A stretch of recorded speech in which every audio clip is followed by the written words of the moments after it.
Prenez maintenant dans votre dossier l'exercice des lettres G, GU, GE. Et c'est la première partie des exercices. Nous allons travailler sur ces sons pendant 4 jours.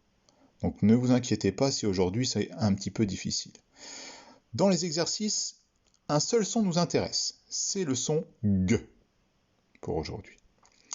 Premier exercice. Colorie le dessin si tu entends G. Vous regardez tous les dessins. Vous faites bien attention à ne pas confondre le son G avec le son K. La différence se passe dans la gorge. Mettez votre main sur la gorge. G. Ça vibre. K. Ça ne vibre pas. Deuxième exercice. Coche la case quand tu entends G. Légumes, seringue, marguerite, escargot, toboggan. Exercice 3. Écris les mots correspondant au dessin. Vous avez les syllabes qui sont bien marquées, les points qui remplacent une lettre. Premier mot à écrire, une bague.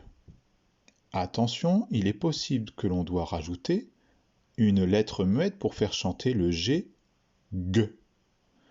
Pour faire chanter le G, G, c'est la lettre U que l'on doit rajouter. Si il n'est pas suivi d'un O, d'un A ou d'un U.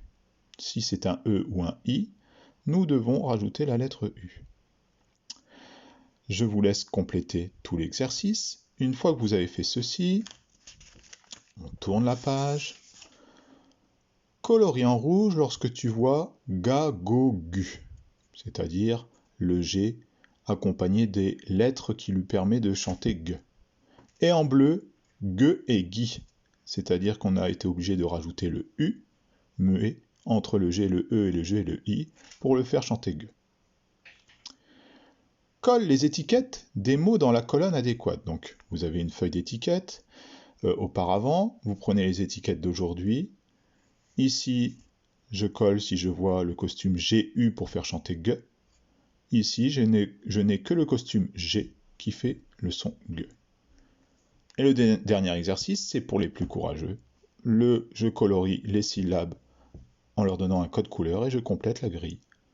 À vous de jouer, je vous envoie la correction.